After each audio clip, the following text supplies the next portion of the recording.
रात अपनी परछाइयों में लिपटी थी। आसमान पर बादलों का गुबार छाया हुआ था और नील नदी का पानी जैसे किसी राज को दिल में दबाए बहता चला जा रहा था। मिस्र की सरजमीन पर एक ऐसी आंधी उठने वाली थी जिसकी खबर किसी को नहीं थी, सिवाय एक बादशाह के जिसे लोग फिरौन कहते थे। फिरौन की आंखों में नींद नहीं थी।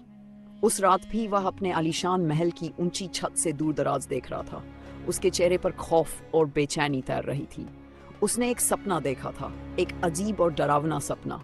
वह देखता है कि एक बच्चा जिसे वह नहीं जानता उसकी ताजपोशी की कुर्सी पर चढ़ा और एक लहर में उसे जमीन पर गिरा दिया।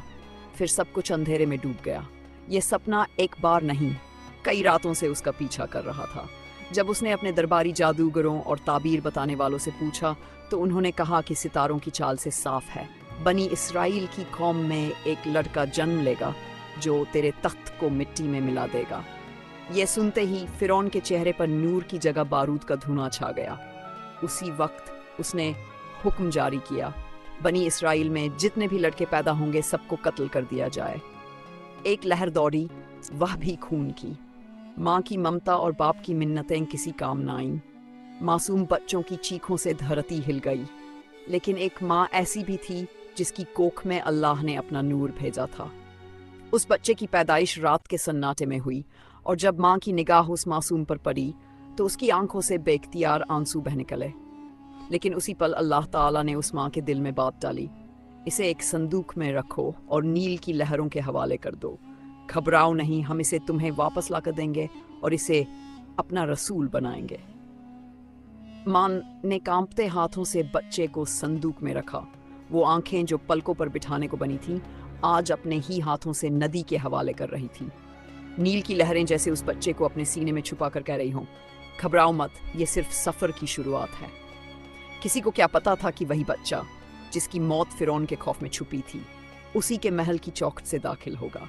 आसिया बिनते मुजाहिम, फिरौन की बीवी, उस वक्त नदी किनारे टहल रही थी। जब उसने वो संदूक देखा तो उसका दिल बेकरार हो गया। उसने बच्चा देखा और उसी पल दिल हार गई। वो नूरानी चेहरा, वो मुस्कुराहट किसी जादू से कम न थी। उसने फिरौन से कहा, ये बच्चा मेरी और तेरी आंखों की ठंडक है, इसे मारना मत। वक्त ने करवट बदली। बच्चा अब फिरौन के महल में पलने लगा। लेकिन ये अजीब था कि कोई भी औरत उसे दूध नहीं पिला सकती थी। हर कोना छान मारा गया और तभी एक औरत आई जो दरअसल उसी की माँ थी। अल्लाह ने वादा पूरा कर दिया। माँ की गोद फिर आबाद हो गई, लेकिन अब वह अपने बेटे को अपने सीने से लगाकर किसी और की मिल्कियत में देखती थी। वक्त गुजरा। वो बच्चा अब नौजवान बन चुका था, मूसा नाम था उसका। लेकिन दिल में एक बेचैनी, एक तलाश हमेशा बनी रही। एक दिन उन्होंने देखा कि एक मिस्री सिपाही एक बनी इसराइली मजलूम को मार रहा है। मूसा अलैहिस्सलाम का हाथ उठा, एक मुक्का पड़ा और सिपाही जमीन पर ढेर हो गया। ये बात जंगल में आग की तरह फैल गई। अगले दिन खबर आई कि फिरौन मूसा को गिरफ्तार करना चाहता है। मूसा भाग निकले। रेगिस्तान की तपती रेत उनके कदमों के निशान छुपा रही थी। मदियन की सरहदें जब सामने आईं तो वहां उन्हें एक कुएं पर 2 लड़कियां मिली जो अपनी बकरियों को पानी पिलाने से कतराती थीं। जब मूसा ने उनसे पूछा तो उन्हें बताया कि उनका बाप बूढ़ा है और उन्हें मर्दों से अलग रहकर पानी लेना होता है।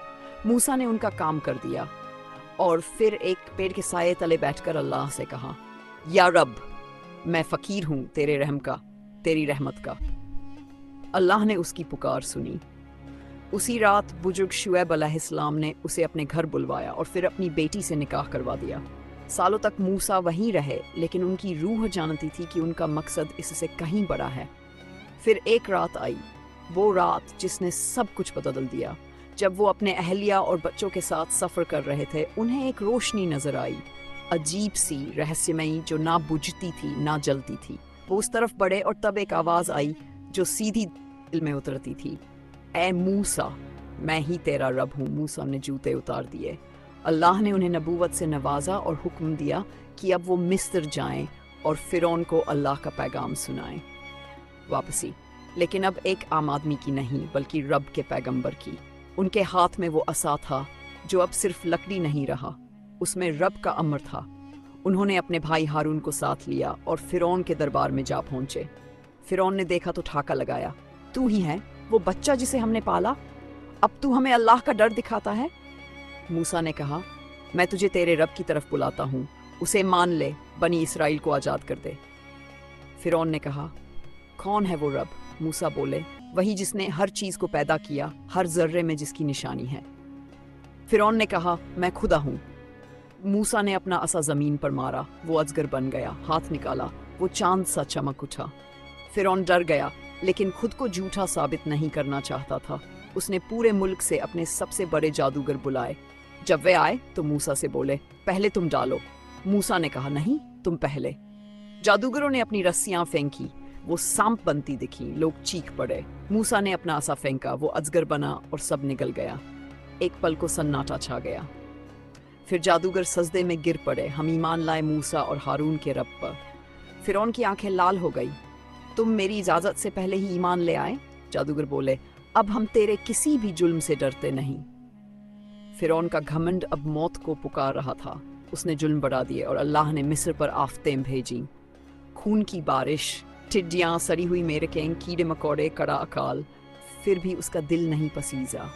आखिर अल्लाह ने हुक्म दिया, मूसा तू अपनी कौम को लेकर रातों रात निकल जा। मूसा निकले, उनके पीछे सैकड़ों लोग और उनके पीछे फिरौन अपनी फौज के साथ। जब सामने समुंदर आया तो लोगों ने कहा, अब क्या होगा? मूसा बोले, नहीं, मेरा रब मेरे साथ है।